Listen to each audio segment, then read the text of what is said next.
We've talked through how there's not a single global currency.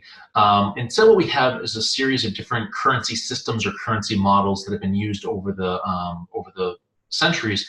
And so we'll talk through right now a couple of those different approaches and some of the pros and cons related to them.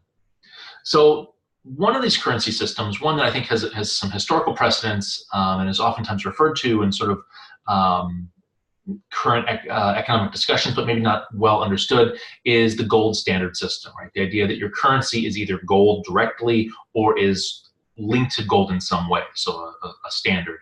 And after World War II, up until 1971, the United States and others established at the Bretton Woods Conference an international currency system that was built around the US dollar, and the US dollar would be backed by stockpiles of gold. And so this was known as the Bretton Woods currency system, a fixed exchange rate system in which it's backed by gold through the US dollar, right? And so the idea is that on every single US dollar, it would say redeemable for gold, and you could get 1/32 of an ounce of gold for every single dollar that the US had in circulation, right? And so in theory, you could go and take your dollar to the central bank or the Federal Reserve and get that traded in for gold. In theory, you could do that certainly if you were a central bank from another country, but other countries didn't denominate their currencies in gold. Instead, they denominated their currencies in dollars. And so they would fix the exchange rate of, let's say, the British pound. So the British pound is going to be $2 equals 1 British pound, and that's what the relationship would be. And if you're worried about the value of the pound and what's backing that currency, well, it's backed by dollars, and dollars are backed by gold. And so there's essentially, I guess, 2/32 of an ounce of gold behind every British pound. Right. And so this system created incredible stability, incredible transparency, and was certainly appealing after the World War II experience, because there are some positives to a gold standard system, right? And so one of the reasons why the gold standard system is that what was so popular is that during that Great Depression period, governments were printing money as a way of paying off debts. And so you may have heard about the hyperinflation of Germany after World War I. Germany had been given all this massive reparations, this debt that they had to pay off to France and Britain and others. And the way that Germany paid it off was simply printing money. They flipped on the printing press. They printed German marks. They used those marks to buy hard currency, dollars, francs, pounds. They used the dollars, francs, and pounds to pay off their debt, and they just kept doing that until the debt was basically erased. And so that's a possibility. You can do that. You can print money because paper money is just paper, and governments can print as much as they want. Now, the effect of doing that is massive inflation, right? And so there's all these stories about people taking, million mark notes and using it to paper the walls, or using it as toilet paper or to light a fire, because that was a practical use for this piece of paper, which had no real financial purpose. Its value was so eroded because there was so much of the stuff in circulation that it really wasn't worth anything. Wheelbarrows full of, marks to go buy a single loaf of bread. That's the kind of hyperinflation that people were worried about. And they thought, well, if you can just print money whenever, you could get this kind of hyperinflation. You can't do that, at least not as easily, in a fixed exchange rate system where you're linking your currency to gold, because there's a fixed supply of gold. There's only so much gold on the planet, and therefore you're not going to have inflation, right? You can say, we can't print any more dollars. We don't have enough gold to back them up. So that's good, right? Stability, we like that in a currency. The downside of a gold standard is the exact same thing. Gold has a fixed supply. You can't print currency when you need it. And so as your economy grows, there's no way to increase your monetary base to accommodate that growing economy where you're producing more stuff. And so you are guaranteed to get into that deflationary situation of not enough currency to chase the goods that you're producing. There's not enough currency in circulation to do business. And the only way to make that work is deflation and all the economic cataclysm that comes from that. Furthermore, being able to print money and manage your currency supply is a really important tool for managing economic growth over the long term, right? So we've talked about how monetary policy and what that interest rate gets set by the Federal Reserve, how that really affects whether there's a lot of expansion in economic activity, people are borrowing and investing and building, or whether that's a really difficult thing to do because interest rates are high. And so if you don't have these tools of changing your money supply, of adjusting those interest rates as easily because you've linked your economy to gold, that's going to produce harsher recessions and depressions and more boom and bust cycles. And so this is sort of a long-term problem economically. So after 1971, the United States announces one night under the Nixon administration that the United States is no longer going to be backing its currency by gold, that there's no longer an exchange rate where you can, take your dollar in and get 1/32 of an ounce of gold, that the dollar is now a floating currency, right?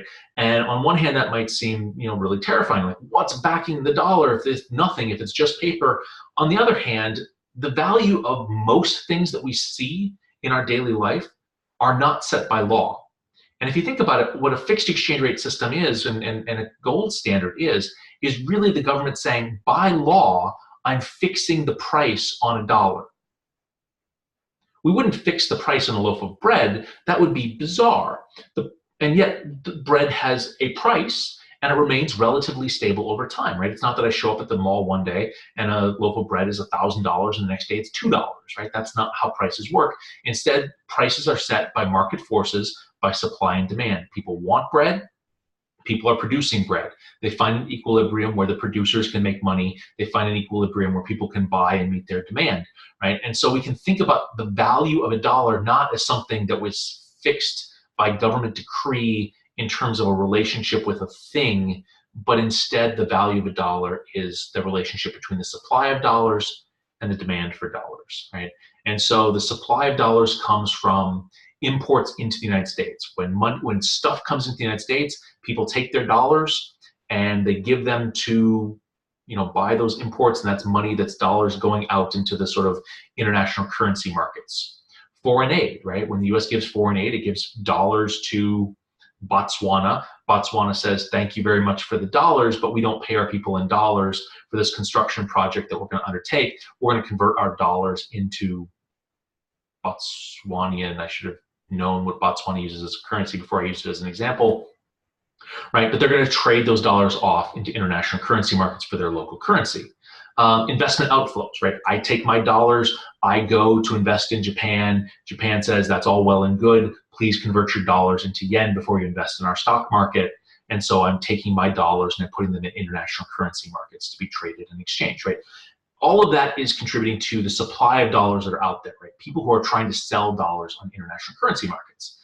The demand for dollars, right, comes from US exports, right? If you want to buy stuff from the United States, you have to get dollars. That means you have to go to those international currency markets and buy dollars, right?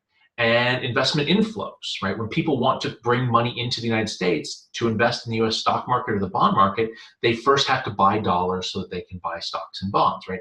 And that means that at those international currency markets, which are right now electronic markets that are operating with billions of dollars moving every single second between currencies, essentially all of those sources of supply and all those sources of demand are constantly balancing, right? And so the way that this works is you can imagine sort of, I've got some dollars and I go into international currency markets and I say, okay, folks, I've got dollars,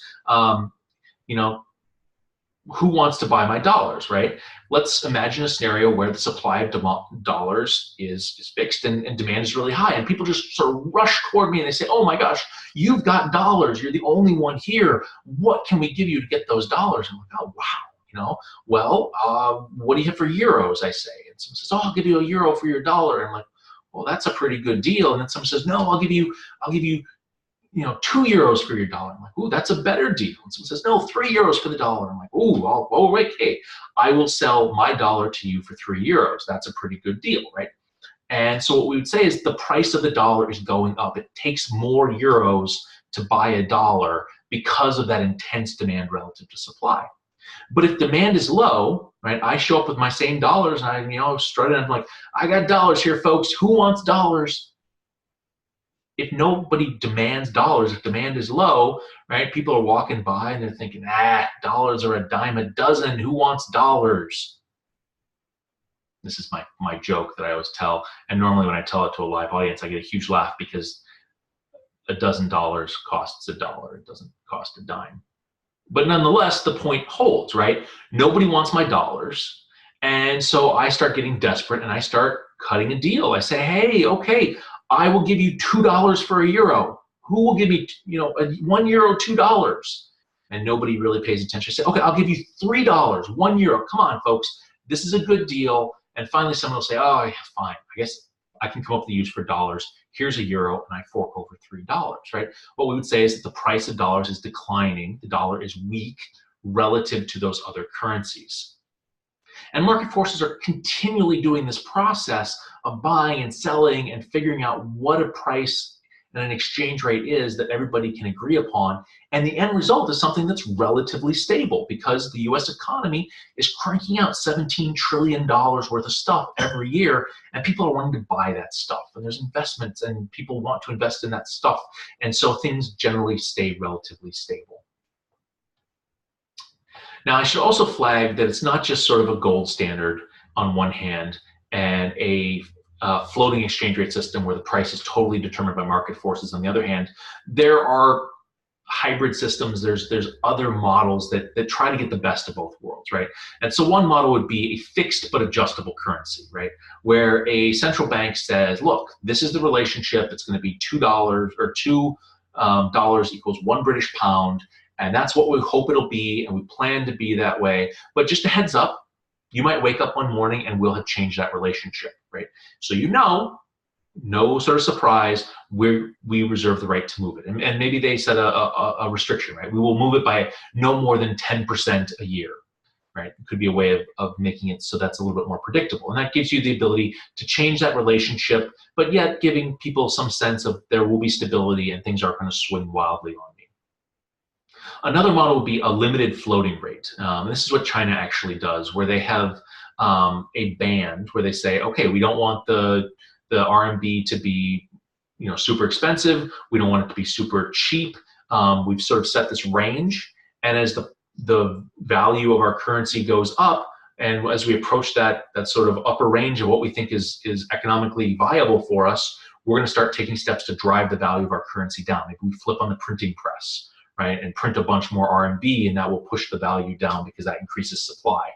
But if the value starts tanking and the economists and the Chinese government start looking at that saying, uh-oh, we've got to prevent it, it's going to fall to the point where it's too low, we don't like that economically, how do we drive that up? Maybe they turn the printing press off, maybe they begin buying currency and pulling it out of circulation, maybe selling off dollars and buying RMB to pull them out of circulation to drive that demand back up. And so on any given day, right, it's floating because of market forces, but it's not going to leave that range. It's not going to leave that band. So that would be another approach to managing a currency system. There's pros and cons of all of these different systems. And as we talk about some of the economic consequences of changing currency values here, you'll see why you might want to take a greater hand in managing those currency values.